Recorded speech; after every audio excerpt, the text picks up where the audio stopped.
Masyarakat laporan terkait apapun itu wajib ditindaklanjuti. Makanya sekecil apapun masyarakat lapor kepada polisi akan kita tindaklanjuti. Oknum biduan dangdut berseteru dengan orang salon, perempuan sama perempuan kan, yang ini punya pacar, ini punya suami, didampingi oleh pacarnya dan suaminya masing-masing. Udah kita mediasi enak. Tapi kemudian rupanya tidak bisa mengontrol masing-masing. Emosi.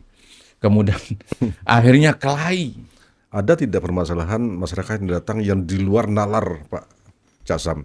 Misalnya ini kok bisa begini itu, di luar akal sehat kita permasalahan itu. Menangani kasus oknum siswi SMP. Ini di luar pemikiran saya. Apa yang dilakukan? Ya, melakukan HS bersama.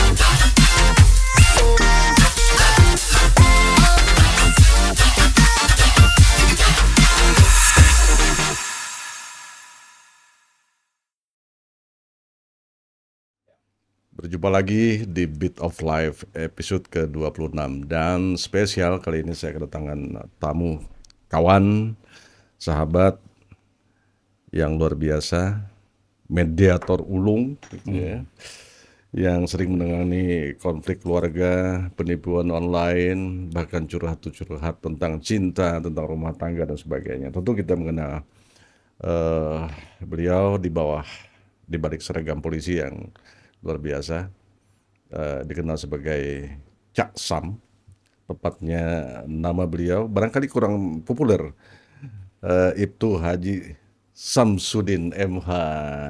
Cak Sam, selamat datang. Siap, Pak Agus, Bang Agus. Terima kasih. Saya yang terima kasih karena akhirnya setelah saya nonton di YouTube beberapa episode itu, saya ada berpikir, kenapa saya nggak diundang ya? Tunggu saatnya yang tepat. Gitu ya. Ya, makanya akhirnya malam ini ya sampai juga di giliran saya diundang ke sini. Jadi nama lengkapnya tuh Haji Samsudin ya, Sam ya. Ya, jadi kalau kita bicara nama, sebenarnya Sam itu nama panggilan ketika saya di Jawa. Oh. Jadi kalau di Jawa sana, di kampung saya itu, kalau cari di kampung saya Samsudin, orang nggak ada yang tahu. Kalau Sam tahu. Kalau Sam tahu. Oh. Kalau di Jawa itu, lah Cak itu kan karena saya orang Jawa Timur gitu, ada tambahan Caknya. Sam ini memang dari kecil. Tapi kemudian kalau kita hidup di Kalimantan Tengah ini, yang di sini banyak juga orang dari Banjarmasin, nama Din itu juga identik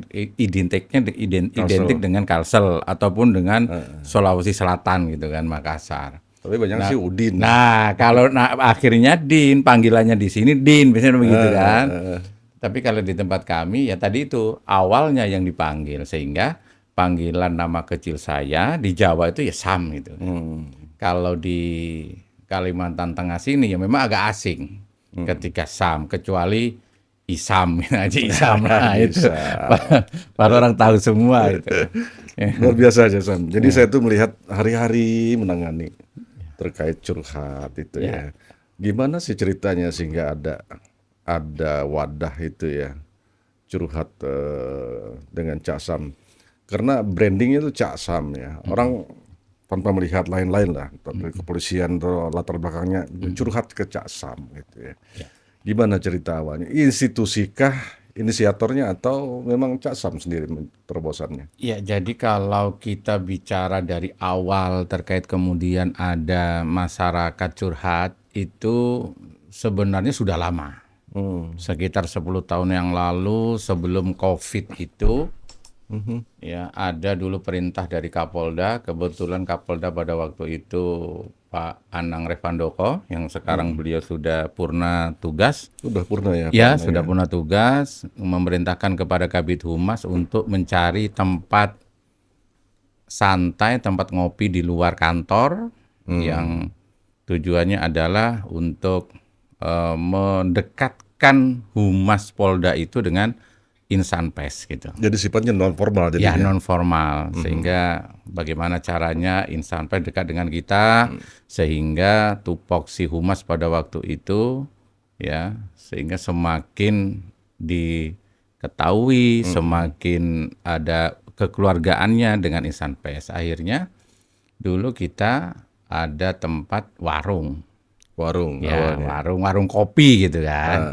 yang juga terkenal itu legend itu warung kopi itu yang di lingkungan RRI, di Jalan Tamrin itu warung Pak Ali RRI.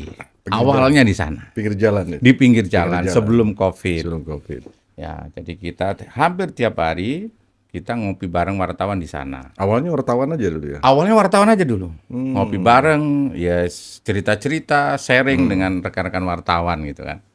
Nah kemudian berkembangnya waktu, media sosial mulai booming gitu, mulai rame gitu. Yang pertama dari Facebook dan seterusnya itu, dan kemudian kita di kepolisian agar tidak ketinggalan zaman dibentuklah yang namanya dulu Cyber Truth gitu. Oh, ya. Cyber Truth yang kemudian yang dapat tugas Cyber Truth ini kebetulan saya. Saya pelatihan ke Jakarta dan seterusnya, akhirnya saya menjadi pelopor terkait media sosial. Nah kemudian ada undang-undang ITE yang di sana bahwa kita ketika menggunakan media sosial dibatasi dengan undang-undang ITE. Dan undang-undang ITE ini kemudian secara pribadi Cak Sam itu punya teori sendiri gitu, yang merupakan intisari dari undang-undang ITE, yang teori Cak Sam ini tidak dipunyai oleh siapapun gitu. Oh, Ya di buku manapun nggak ada itu, dan itu Jadi- terpampang jelas di Polda, di Videotron besar, dan ini kita gaungkan ke masyarakat. teori agar- SAM. Ya, teori SAM terkait bijak bermedia sosial, yang merupakan itu adalah intisari dari undang-undang ITE yang saya singkat dengan stop hapus. Stop. Ya, apa stop hapus itu? Stop. Tapi lebih bahasanya lebih operasional ya. Ya, lebih jadi lebih enak. lebih dipahami. enak, lebih mudah dipahami, lebih mudah diingat. Ya, padahal itu adalah intisari dari undang-undang ITE. Karena kalau kita bicara undang-undang, masyarakat yang bukan orang hukum malas membaca Jelimet, undang-undang iya. itu. Makanya kita permudah dengan kita jadikan jargon sehingga masyarakat mudah ingat ketika menggunakan media sosial itu hal apa saja yang dilarang gitu. Yang kemudian tercakup semuanya dalam teori Cak Sam yaitu stop hapus. Stop hapus. Ya, ada huruf H, huruf P, huruf U, dan S. Ada 5 hal yang tidak boleh dilakukan ketika kita menggunakan media sosial. Secara singkat apa tuh, Casan? Ada huruf H yaitu hoax, stop hoax. Hoax, oke. Ada huruf P yang pertama, stop pornografi. Aha, Ada huruf P yang kedua, stop perjudian online. oke. Ada huruf U, stop ujaran kebencian. Dan yang terakhir ada huruf S, stop sara, menyinggung sara, suku, agama, ras, dan antar golongan. Jadi itu intisari daripada Dan undang-undang undang-undang ITE. ITE. Ketika masyarakat berpegang teguh pada stop hapus, maka kemudian dia akan terhindar dari ancaman undang-undang ITE. Nah, kembali ke tadi, Cak Sam. Ya.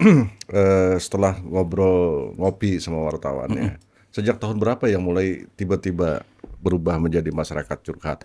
Umumnya kan masyarakat ini ke kantor polisi itu, ke polisi itu adalah proses hukum. Ya. Nah, ini mulai curhat. Ya, jadi awalnya tadi itu mulai dari media sosial, kemudian di media sosial pada waktu itu ramai sekali masalah hoax.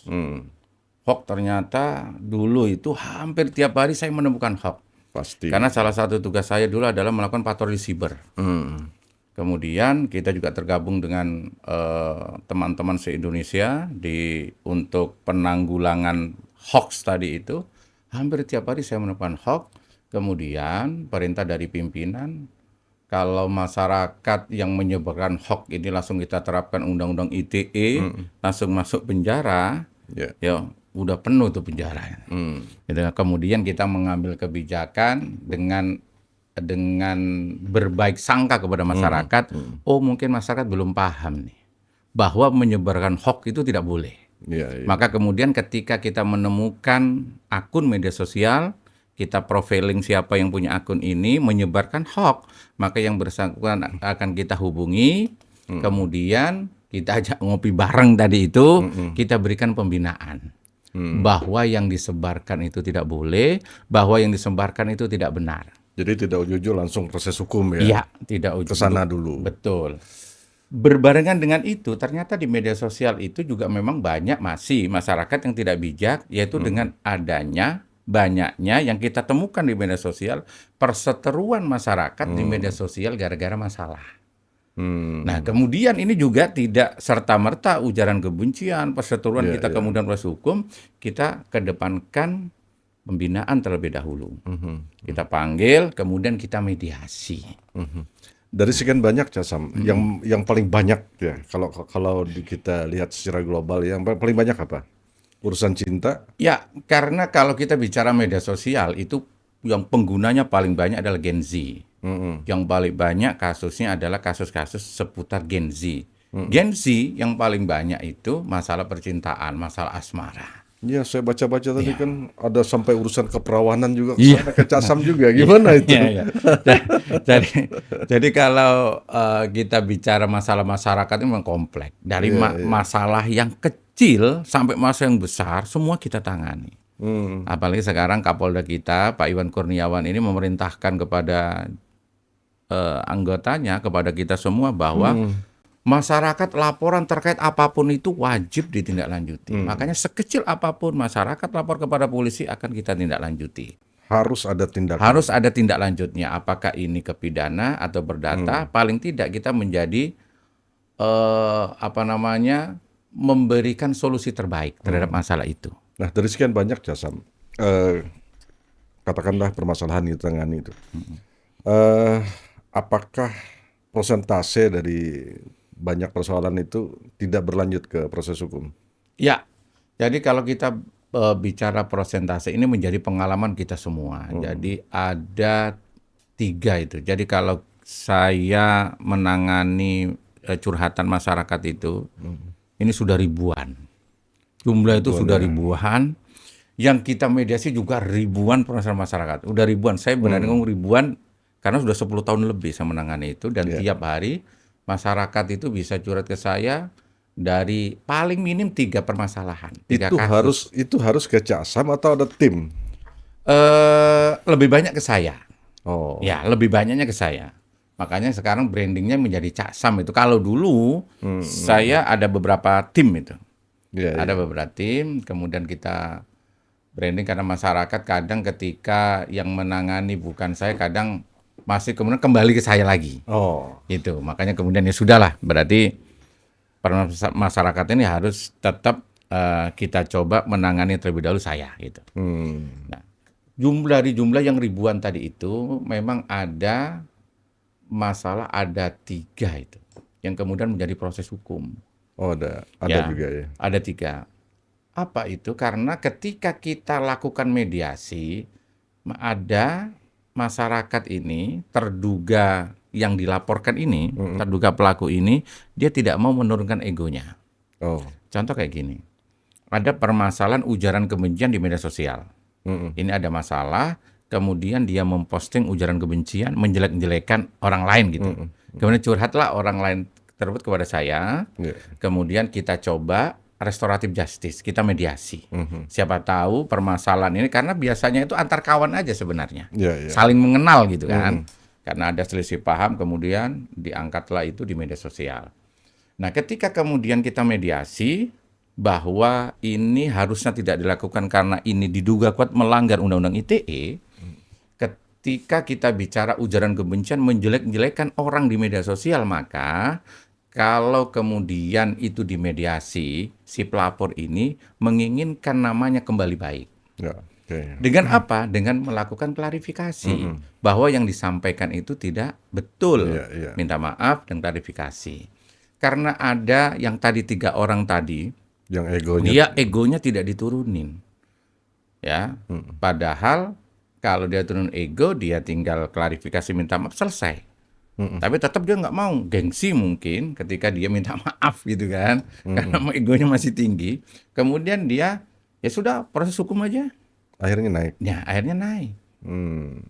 Akhirnya naik. Makanya itu kemudian yang sebenarnya saya juga ada rasa penyesalan. Berarti saya juga nggak berhasil nih memediasi nih, memberikan pemahaman kepada Tapi kan masyarakat. dari sekian ribu, Ya, Casam, dari sekian ribu. yang tercatat ada 3. Dari sekian ribu ketika itu bukan suatu kegagalan ya. Ya, Kalau kita di guru misalnya itu ya, kan bukan gurunya yang gagal. Kalau dari 1000 misalnya 3 yang gagal ya. masih berhasil, luar biasa berhasil. Nah dari sekian banyak Cak Sam, memposisikan diri Cak Sam, kapan saatnya menjadi pendengar yang baik? Kapan saatnya menjadi fungsi mediator? Lalu kapan saatnya fungsi polisi ini jalan ke jalur hukum gitu ya, di dalam tiga elemen itu. Ya, jadi kalau kita bicara mediasi sekarang, memang sekarang terkait permasalahan masyarakat nih, polisi mengedepankan yang namanya restoratif justice. Ya, apa tujuannya? Agar permasalahan ini tidak berlanjut ke proses hukum. Karena kalau kita mau menganalisis gitu ya, ketika ada pertengkaran di antara warga itu, solusi terbaiknya adalah melakukan rekonsiliasi atau perdamaian. Ya. Contohnya begini, ada si A dipukul oleh si B gitu kan. Kemudian melaporkan proses hukum ke polisi. Ya. Ya. Kemudian diproses oleh polisi. Yang dipukul mungkin berdarah segala macam, diproses hukum, kemudian divonis oleh hakim, si tersangka ini dinyatakan bersalah, kemudian dihukum katakan 1 tahun gitu. Ya. Ketika si tersangka ini dihukum divonis 1 tahun, belum tentu yang kemudian si yang bersangkutan ini ada efek jerahnya. Bisa jadi ketika dia masuk ke dalam lembaga pemasyarakatan, dia ada dendam. Betul. Gara-gara aku nempelan gitu aja aku 1 tahun. Ya. Ketika dia keluar dari LP misalkan atau rutan misalkan, Mikir tidak lagi ada tuh. jaminan, kemudian tidak ada pembalasan. Tetapi ketika permasalahan warga seperti itu, kita lakukan mediasi dengan kekeluargaan perdamaian, yang kemudian kalau kita bicara adat ada tampung tawar segala macam itu. Sampai segitunya Ya, aja. ada yang meminta demikian ada. Ada tampung tawar, Agar berasa aman ada nih. persaudaraan segala Ya, macam. ya. Maka kemudian yakin dan percaya ketika diselesaikan dengan jalur perdamaian seperti itu, Benih-benih itu benih-benih akan itu sudah hilang. tutup gitu. Tidak ada lagi rasa dendam dan seterusnya. Makanya penyesalan yang terbaik sebenarnya terkait permasalahan masyarakat itu adalah dengan jalur perdamaian atau restoratif justice atau mediasi tadi itu. Perdamaian secara adat pernah dilakukan juga gitu ya. Adat juga pernah.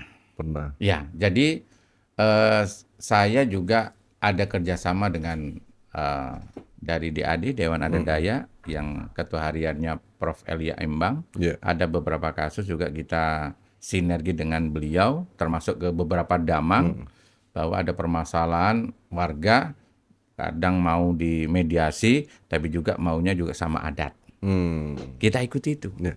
Tidak ke pidana, mau dimediasi, tapi juga harus ada lembaga adat. Kita ikuti itu, kita bersinergi dengan kedamangan dan juga dari DAD. Dan hukum adat juga kan diakui di hukum Ya, kita gitu betul ya. sekali.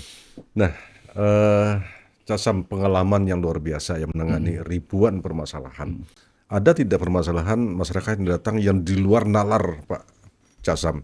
Misalnya ini kok bisa begini itu, di luar akal sehat kita permasalahan itu. Ya, jadi kalau kita bicara permasalahan memang ada yang unik, ada yang kadang saya ketawa, kadang yang juga di luar nalar. Ini terkait begini, kita Gen Z gitu. Gen Z Gen Z ya. aja yang dekat dengan masyarakat ini kan. Yang baru-baru aja nih. Jadi saya bulan ini menangani kasus oknum siswi SMP. Siswi SMP. Siswi SMP ini dia tidak pacaran, HTS gitu. Istilah gengsi sekarang, hubungan tanpa status. Hubungan tanpa status. Hubungan tanpa status ini kenal dengan laki-laki, ya, oknum siswi SMP 2 orang ini kenal dengan laki 2 orang, kemudian dapat 2 minggu setelah kenalan itu dilanjutkanlah ke Wisma. Nah di Wisma ini mohon maaf siapapun jangan ditiru, dia melakukan HS. Ya. Istilah Gen Z zaman istilah sekarang. Gen Z, ya. Dan HS-nya itu juga, ya Pak, saya bilang ini di luar pemikiran saya. Apa yang dilakukan? Ya, melakukan HS bersama. Uh, Kalau ada ngopi bareng, ini HS bareng namanya. Ya, ini dan ini fakta. bersama. Bersama. Kayak- Jadi satu ruangan, satu kamar, bareng nih 4 orang nih.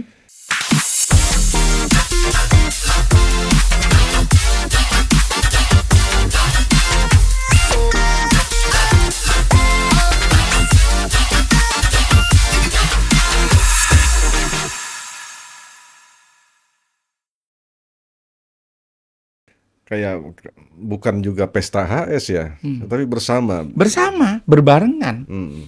Ini fakta. Karena segala Jadi sepasang-sepasang itu. sepasang-sepasang. Jadi ini sama kawan, laki-laki ini berkawan ini, si oknum siswa SMP ini, ya berkawan, satu kawan. Ini SMP, Cak. SMP. Makanya ini yang di luar nalar kita. Siswi SMP melakukan itu HS bareng Dan itu di Palangkaraya. di Palangkaraya. Wis. Ini belum sebulan saya tangani itu. Makanya ini yang menjadi perhatian kita semua, kita sebagai orang tua, termasuk dari pihak sekolah, ya bagaimana caranya membina murid kita, mendidik murid kita dengan karakter yang atau Iya, akhlak-akhlak yang bagus. Saya jadi sebentar saya tarik napas dulu. Cak Sam agak memang seperti yang saya katakan di luar nalar saya, anak SMP Ya. melakukan itu. Nah, seperti apa pembinaannya, Cak? Gimana dengan orang tua? Ya, jadi mau tidak mau kita harus ngomongnya pelan-pelan. Terkait masalah HS ini ya, anak di bawah umur, ini kita sampaikan kepada masyarakat melalui podcast ini bahwa itu melanggar hukum, walaupun dilakukan suka sama suka. Ya. Tapi kadang begini, kadang orang tua yang bisa melaporkan itu orang tuanya, karena di bawah umur nih. Ya, ya, Orang tuanya bisa melaporkan keberatan, ya orang tua yang perempuan khususnya keberatan karena anaknya melakukan HS dengan laki-laki ini. Tapi kadang orang tua begini, orang tua ini terkait masalah pornografi, masalah pelecehan seksual, kadang orang tua ini tidak mau malu. Karena kalau lapor ke hukum kadang dia nanti saya malu Pak dekati orang banyak satu. Yang kedua dia tidak mau masalah ini menjadi panjang karena dilaporkan Masalah banyak yang martabat, masalah harkat, ya, masalahnya. harkat martabat, kemudian juga berbulan-bulan harus sidang di pengadilan segala macam. Kadang itu menjadi pertimbangan orang tua. Padahal dari kami juga menyarankan, memberikan pemahaman bahwa yang dilakukan ini melanggar hukum. Ya melakukan HS anak di bawah umur dengan anak di bawah umur, walaupun suka sama suka, ini melanggar hukum dan bisa dilaporkan oleh orang tuanya atau walinya. Dan bersama lagi ya. Dan bersama lagi. Astaga. Ya, ini yang luar biasa. Makanya menjadi perhatian kita. Jadi HS. macam-macam ya pengalaman Cak Sam ya udah ya. Kalau yang baru ini ya yang virtual ya. Yang virtual itu ini ada 2 tahun anak sekolah. Baru kita tangani kemarin. Jadi 2 tahun dia kenalan di medsos. Kenalan di medsos. Berbeda daerah nih. Bisa daerah dia di Kapuas, yang laki-lakinya di Sampit, Oh. di Kotim. Oleh medsos, kemudian ini kita sampaikan banyak terjadi kayak gini yang namanya VCS.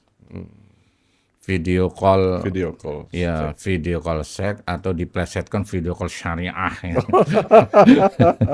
Ya. Jadi ini pelakunya ini dari semua umur sebenarnya. Kalau saya bicara VCS itu ya, kalau saya analisis range umurnya itu dari umur 15 tahun sampai umur 65 tahun. Bayangkan nih, coba ya. Umur 65 tahun ini ibu-ibu atau nenek-nenek perempuan Nenek perempuan. melakukan VCS. Coba. Pertanyaannya itu, saya masih bertanya sampai sekarang karena saya belum sampai ke sana umurnya gitu kan. Berarti umur 65 tahun ini manusia ini masih punya rasa Masih itu. punya rasa itu. Tuh. Melakukan VCS, kenal di media sosial. Makanya saya sering sampaikan di mana-mana itu, ya, stop VCS dengan siapapun, apalagi dengan orang yang baru dikenal di media sosial. Dan kasusnya tadi itu disebarkan, mau disebarkan atau ancaman? Mau disebarkan dan ini ancamannya 2 tahun. Selama 2 tahun pelajar siswi SMA sekarang. SMA di Kapuas ini selama 2 tahun dia mendam karena diancam oleh laki-laki ini. Oh. Nggak berani melapor. Dan Baru kemarin melapor curhat ke kita saya. tahu pasti psikis selama 2 tahun memendam itu luar biasa tuh. Luar biasa. Akhirnya apa? Setiap waktu itu si laki-laki itu minta video, dikirimkan video porno. Minta VCS. Karena keancamannya apa? Kalau kamu nggak melakukan itu, nggak nurut aku sebarin nih fotomu, videomu. Setelah 2 tahun baru kemarin dia mau curhat kepada saya. Langsung kita tindak lanjuti karena posisinya ada di Kodim. Kemudian saya langsung koordinasi dengan Polsek di wilayah tempat tinggal dia. Casam setuju kalau ini salah satu dampak negatif tidak bijak bermedia sosial ya. Kemajuan teknologi. Iya. Makanya kalau saya mengibaratkan terkait dunia maya, media sosial ini kayak pedang bermata dua. Ya, tergantung bagaimana kita menggunakannya. Kalau digunakan untuk pedang ini digunakan atau pisau ini digunakan untuk motong ayam, motong sayur, baik. Tapi kalau pisau ini digunakan untuk menusuk perut orang, membaca orang, hanya negatif. Ya sama kayak media sosial, tergantung bagaimana kita menggunakannya. Casam, dari sekian banyak itu ada nggak yang datang itu meletup-letup, emosi tinggi, kemudian setelah itu baru sadar gitu ya? Banyak. Jadi saya contohkan ada 2 deh ini. Saya memediasi terkait Gen Z, masalah Gen Z, ya, anak sekolah. Kalau anak sekolah pasti kita libatkan orang tua atau gurunya. Orang tua ada yang kita sudah kumpul tuh, bapaknya itu datang pakai motor, udah emosi, nggak mau duduk. Kenapa ini? Saya berpikir, wah ini bapaknya keras segala macam. Setelah kita kasih pemahaman, masih pergi dia. Kemudian saya hubungi, akhirnya dia agak melunak, akhirnya mau. Sampai ada kita mediasi sampai kelahi. Jadi saya pernah mediasi, ini oknum lah ya, oknum biduan dangdut. Berseteru dengan orang salon. Biduan dangdut. Iya, biduan dangdut berseteru dengan orang yang punya salon. Dia langganan di salon, kemudian ada ya miskomunikasi lah, berseteru lah sampai ada di medsos. Kemudian kita mediasi, kita ajak ke tempat kita, nggak mau, minta mediasi di salonnya aja. Ikut kita ke sana, mediasi di salonnya. Ketika di salon, perempuan sama perempuan kan, sama yang ini punya pacar, ini punya suami, didampingi oleh pacarnya dan suaminya masing-masing. Udah kita mediasi enak. Tapi kemudian rupanya tidak bisa mengontrol masing-masing. Emosi. Kemudian akhirnya kelahi. Wah. Ya. Jadi kelahi, jamak-jambakan, untung kita segera berdiri, kita pisah. Dan untungnya suami dan pacarnya tidak tersulut juga. Akhirnya ikut mendamaikan untuk memisahkan. Itu yang seperti itu. Kadang kita mediasi mendatangkan preman. Ada yang pakai gelang, tato segala macam. Banyak kayak gitu-gitu. Tapi apapun itu, saya punya niatan bahwa tujuan saya baik. Saya ingin mendamaikan warga, saya ingin mendamaikan masyarakat tanpa pamrih, tanpa apapun itu.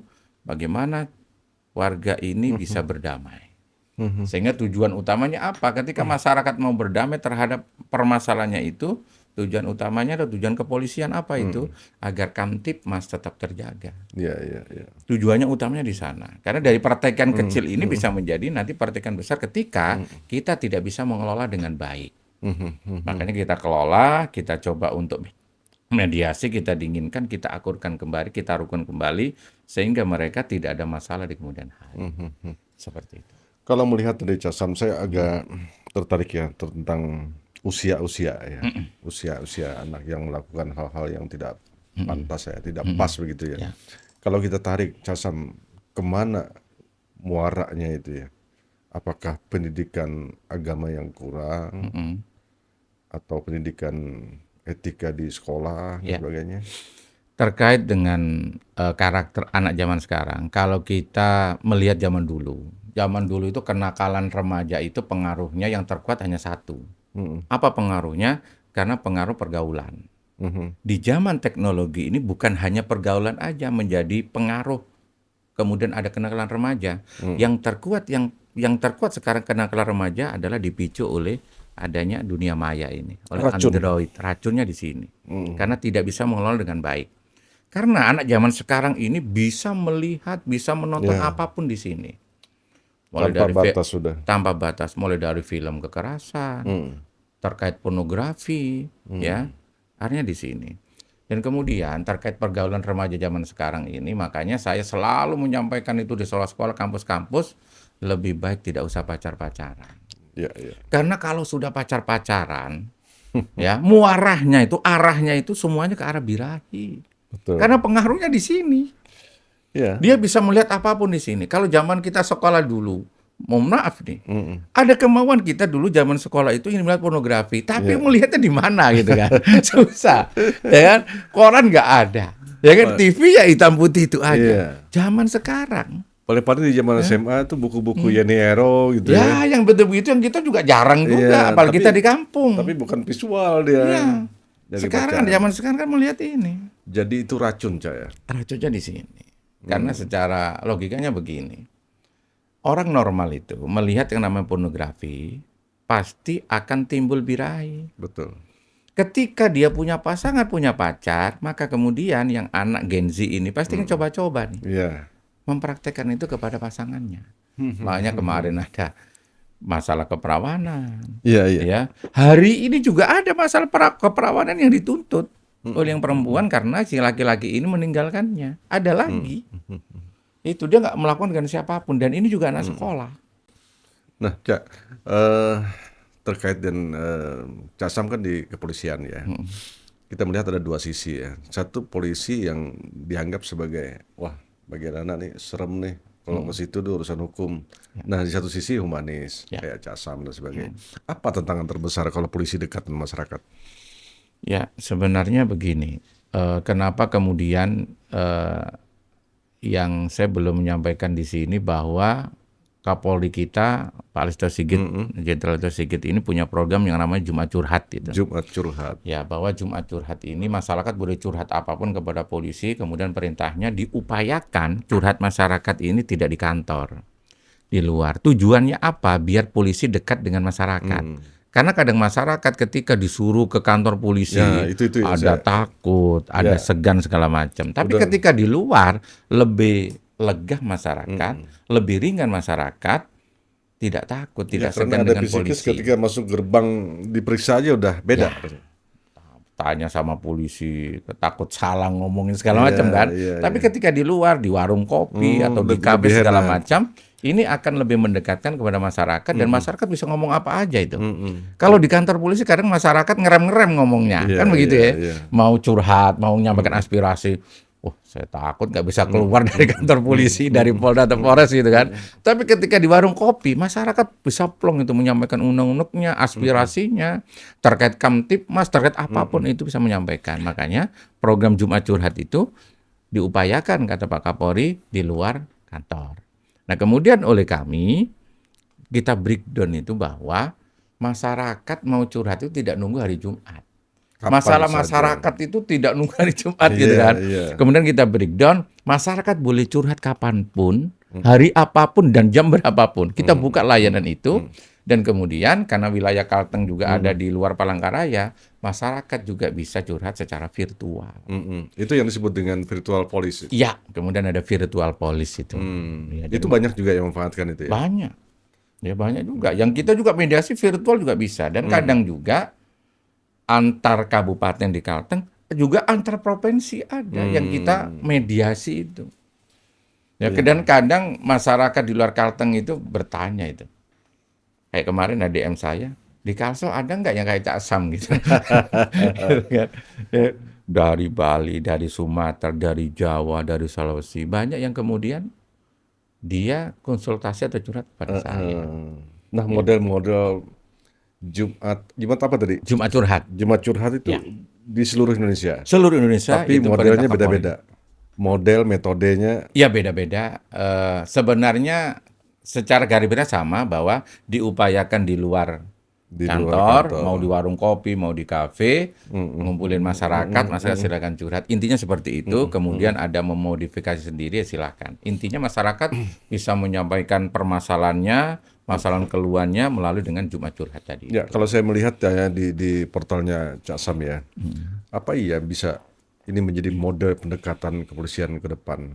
Harapannya memang begitu, harapannya begitu. Kadang juga ya ini nggak benar ya bahwa ada sebagian masyarakat khususnya di dunia maya bahwa lapor polisi bayar gitu.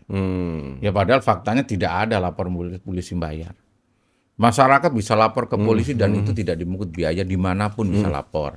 Nah terkait kemudian masyarakat lapor itu sekarang di kepolisian juga dipermudah. Dipermudah apa? Bahwa polisi itu juga mengadopsi kayak GoFood gitu.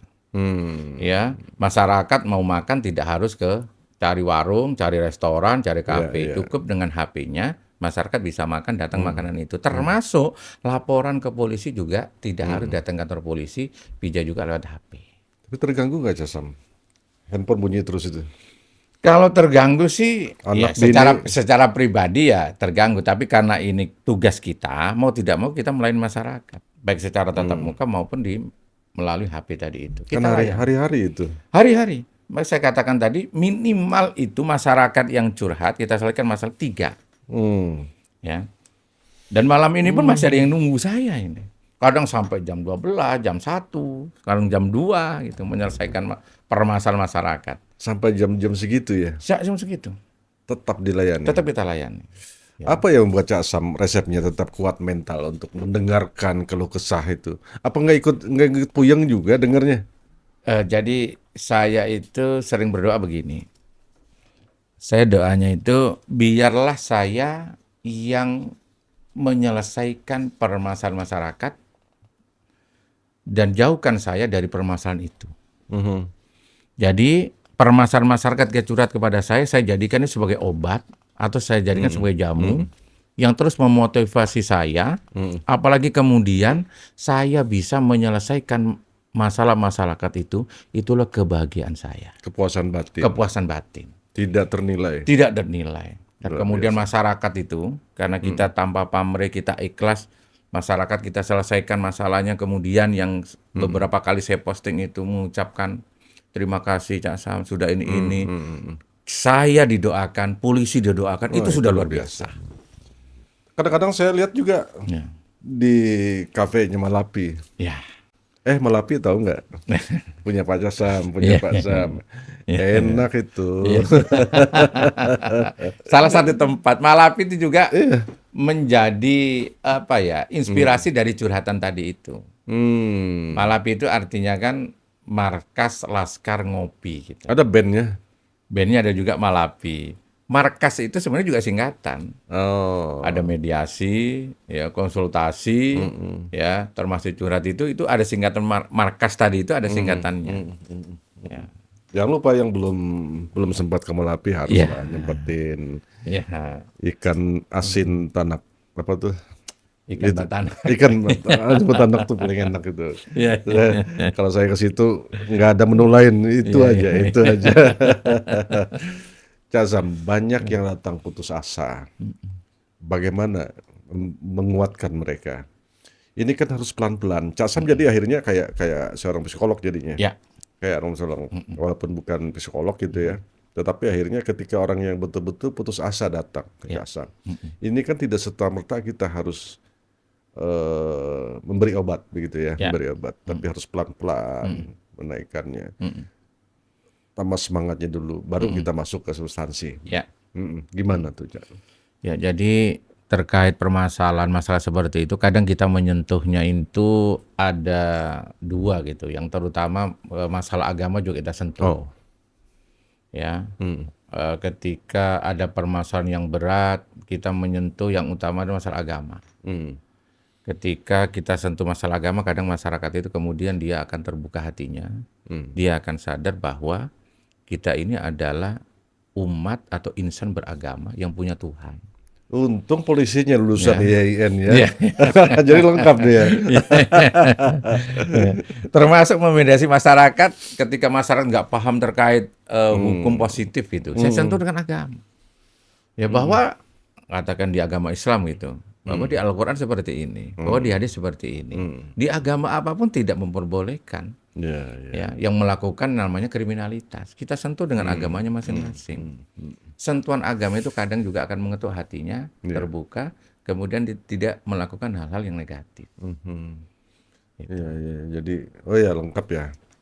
Cak Sam kan kuliah di IAIN juga dulu. Iya, Nah, ada kecenderungan Cak Sam, anak-anak tertutup dengan orang tuanya, tapi malah curhat ke Cak Sam. iya ada. Ada yang seperti itu. Kadang-kadang misalnya kita panggil, misalnya Cak Sam panggil orang tuanya, ternyata dia nggak tahu sama sekali gitu ya. Ada.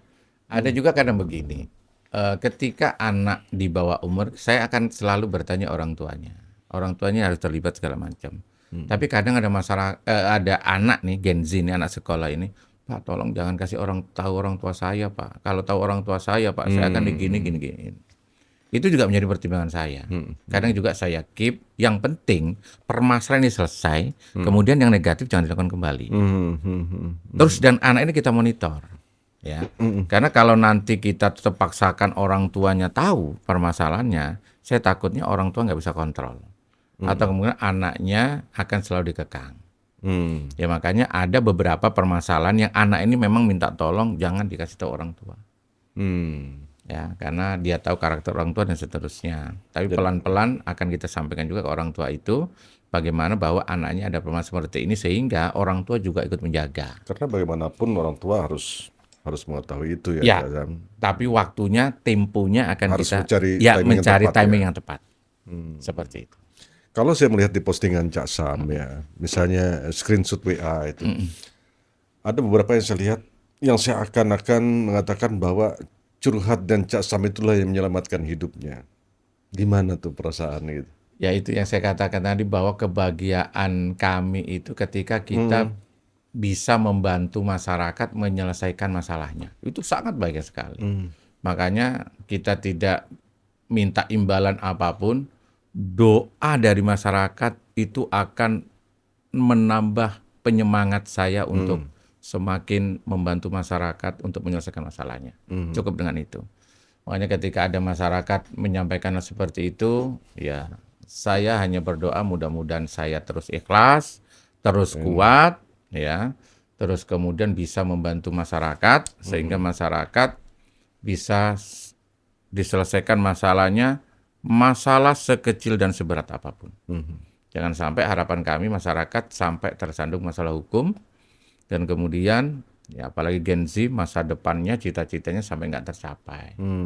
Ya kalau kita melihat keinginan dari presiden kita bahwa Indonesia Emas tahun 2045, makanya tugas kita bersama bagaimana pendidikan karakter khususnya Gen Z ini dapat terus kita kelola, dapat terus kita bina agar Gen Z yang sekarang ini kita persiapkan untuk 2045 menjadi 2000 menjadi Indonesia Emas seperti itu. Cak Sam pernah merasa lelah secara emosional? Kadang ada rasa lelah itu, tapi kemudian saya buang lelah itu, saya kembali bahwa saya ini adalah personil kepolisian, tugas polisi kita kembalikan bahwa melayani, mengayomi masyarakat. Dari ribuan permasalahan di tengah Cak Sam, apa inti pelajaran yang bisa kita petik? Tentu dari sekian banyak bukan hanya memecahkan masalah mediasi. Pelajaran dari itu Cak Sam yang paling berharga penanganan. Ya, yang paling berharga adalah bahwa setiap manusia itu mempunyai permasalahan yang berbeda-beda, besar kecilnya, dan yakin dan percaya bahwa setiap masalah yang ditimpahkan oleh Tuhan, oleh Allah kepada manusia, pasti ada jalan keluarnya. Bahwa Allah tidak akan membebankan suatu masalah kepada hambanya di luar kemampuannya. Pasti ada itu jalan. Salah satu kuncinya. Makanya ketika masyarakat curhat permasalahan apapun itu, saya punya keyakinan bahwa masalah ini pasti ada solusi terbaiknya. Oke, Cak Sam hampir di akhir diskusi kita, perbincangan kita. Suatu saat nanti Cak Sam tentu pensiun. Siap. Dari kepolisian, itu pasti. Pasti. Itu pasti. Ya. Tapi masih lama, berapa tahun lagi? 9 tahun. 9 tahun masih lama. Ya. 9 tahun tetap ngurus curhat. Eh, Pengen ada rasa nggak? Kalau apapun itu ya, kita kembali ke manusia kita, bahwa kita hamba Tuhan. Saya beragama Islam, kemudian di Islam diajarkan bahwa manusia yang paling baik adalah manusia yang bermanfaat bagi sesama. Walaupun nanti saya sudah pensiun, saya tetap ingin cita-cita saya tetap bermanfaat bagi orang lain, bagaimanapun itu caranya. Ya, seperti katakan, apa harapan Cak Sam, apa yang ingin dikenang tentang Cak Sam setelah pensiun? Yang dikenang, apa yang saya lakukan sekarang ini sebenarnya kalau bisa menjadi ada penerusnya yang pertama. Modal itu tetap Ya, jalan. bahwa kalau kita bicara obat itu, pengobatan itu ada pengobatan alternatif. Jadi yang dilakukan Cak Sam ini salah satu alternatifnya. Ya, alternatifnya bahwa permasalahan itu bisa diselesaikan kok, bisa dengan mediasi, dengan perdamaian. Masyarakat bisa curhat kepada Cak Sam dengan permasalahan apapun. Ya, tidak serta-merta kemudian masyarakat ada masalah, ke proses hukum aku mau langsung lanjut ke Polda, ke Polres segala macam biar diproses hukum. Tidak juga seperti itu. Makanya harapannya masyarakat mempunyai alternatif permasalahannya sampai kapanpun itu. Sehingga hal inilah penyelesaian masalah yang lebih efektif, efisien, dan cepat terselesaikan. Karena kalau kita bicara hukum, untuk proses hukum itu nggak bisa seminggu 2 minggu selesai. Melelahkan. Ya, melelahkan dan berbulan-bulan selesainya. Pasti ada sidang 1, 2, dan 3. Oke, dari perbincangan kita, Cak Sam, untuk masyarakat kita, barangkali bisa diulang kembali penjelasan tentang hapus tadi ya. Ya. Di akhir diskusi kita, agar betul-betul ini bisa jadi mindset atau theater of mind di kepala orang masing-masing, jadi bioskop begitu ya, mengingat tentang kata-kata itu. Ya, ada beberapa quote dari Cak Sam sebenarnya. Yang pertama stop hapus tadi, bahwa ketika kita menggunakan media sosial, ingat stop hapus. Stop hoax, pornografi, perjudian online, ujaran kebencian, dan menyinggung SARA. Itu sumbernya itu. Kemudian ada quote yang kedua, teori Cak Sam, namanya stop puff. Apa stop puff? Ini menjadi warning bagi masyarakat. Saya mau wanti-wanti ini. Apa itu? Ketika kenal siapapun di media sosial itu, jangan lakukan stop puff ini. Kenal orang di media sosial, kita nggak pernah ketemu, jangan lakukan stop puff. Ada huruf P, huruf U, dan V. Apa itu? Yang pertama stop pub. Ketika kenal orang di media sosial, dengan siapapun, mau itu foto profilnya cantik, ganteng, atau apapun, jangan mau mengirimkan pub. Ya, pub itu adalah foto yang close up, tapi kemudian disalahgunakan dengan foto yang bagian tertentu yang itu mengandung pornografi. Kemudian ada huruf U, stop mengirimkan uang. Ini yang terjadinya penipuan-penipuan. Ketika kita kenal siapapun di media sosial, jangan buru-buru percaya. Jangan mau ngirim uang dulu deh. Apalagi iming-iming sekarang. Apalagi iming-iming ada hadiah, ada pembelian COD tapi suruh mengirim. Atau investasi juga. Ya, investasi bodong, suruh mengirim mengirim biaya ongkirnya dulu. Dan itu awal dari penipuan. Makanya saya berpesan kepada masyarakat ketika kenal siapapun nih, mau mengirim uang sama siapapun, di akun apapun, tanyakan dulu deh kepada Cak Sam deh. Akun ini akun fake atau akun bener nih. Sehingga masyarakat tidak terjebak pada penipuan. Ya mau beli apapun, ya mau mengklik apapun segala macam, jangan mau ngirim uang dulu deh gitu. Tanyakan dulu akun ini benar atau tidak. Yang kemudian ada Rufi, yaitu stop VCS. Ya kenal siapapun di media sosial, seganteng apapun, secantik apapun, ketika belum tahu siapa dia, jangan lakukan VCS. Ya, video call seks tadi itu. Karena ini akan menjadi sumber malapetaka, pemerasan dan pengancaman. Dan itu lama. Makanya pesan saya apa? Stop VCS dengan siapapun, apalagi dengan orang yang baru dikenal, ya. Apalagi dengan orang yang baru dikenal, karena VCS itu bisa direkam layar dan akan dijadikan sebagai alat pengancaman dan pemerasan. Dan kemudian berlanjut-lanjut. Berlanjut-lanjut. kalau VCS itu ada korban itu sampai 47 juta habis duitnya, baru kemudian curhat kepada Cak Sam. Diperas sampai 47 juta. Karena merasa sedikit 500, 1 juta, ada 200. Dan itu korbannya, mohon maaf, saya bilang, dari umur 15 tahun sampai 65. Dari strata sosial ada yang lulusan SD sampai, mohon maaf, yang lulusan S3. Bisa Jadi kena. korban VCS.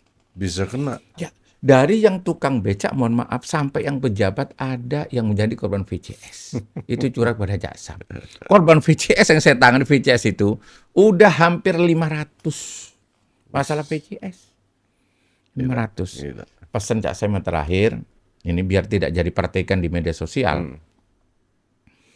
Ketika ada masalah, ya, masalah apapun dan masalah dengan siapapun, ya, jangan diumbar di media sosial, jangan diposting di media sosial, apalagi menyinggung orang lain. Apa seharusnya? Selesaikanlah masalah itu dengan baik-baik. Kalau tidak bisa menyelesaikan dengan baik-baik, lapor ke polisi, atau tidak mau lapor ke polisi karena mungkin jaraknya jauh segala macam, bisa kok curhat kepada Cak Sam. Oke. Ya, pasti akan kita tindak lanjuti. Jadi ada masalah apapun, ada masalah dengan siapapun, jangan diumbar di media sosial. Ya, Ya, seperti itu. Waduh, luar biasa, Cak Sam. Dan sebenarnya banyak sekali Iya. kasus-kasus itu ya aneh-aneh gitu kan. Iya, iya. Ya, Yang di luar nalar di luar nalar sebenarnya. segala Iya. macam. Sampai saya pernah perdagangan orang itu pernah kita menangani itu dari Lamandau dan daerah Sampit. Perdagangan orang orang ini kebetulan dari Jawa Barat datang ke Kalimantan Tengah, dijanjikan dia kerja restoran, ternyata dijual di sana. Kemudian dia tidak tahu mau menghubungi siapa, taunya di media sosial dia tahu Cak Sam. Akhirnya saya di-chat. Di-chat, kemudian saya koordinasi dengan Polsek sana. Alhamdulillah kasus di Lamandau, kasus di Kotim bisa dipulangkan Ini ke bahayanya sana. nih, Cak Sam lebih populer dari Kapoldanya, repot juga. Iya, iya, iya. Kepolisian orang tahunya Cak Sam gitu Iya. ya. Cak Sam, banyak terima kasih telah hadir di sini. Ya. Diskusi luar biasa. Mudah-mudahan Sama-sama. ini menginspirasi dan juga pencerahan bagi masyarakat kita bahwa banyak hal yang terjadi, persoalan juga banyak hal, dari yang kecil hingga yang besar, dari tukang beca sampai pejabat, ya, Ya. semua ada persoalannya. Ya. Ya, mudah-mudahan dengan diskusi ini bisa memberikan suatu gambaran bagi teman-teman semuanya, khususnya masyarakat Kalimantan Tengah tentunya yang menonton podcast ini. Sekali lagi terima kasih ya, Cak. Ya, sama-sama. Jangan Pak. kapok kalau dipanggil lagi. Terima kasih dan saya siap kapanpun mau dipanggil kembali. Siap. Siap. Terima kasih Pak Sam.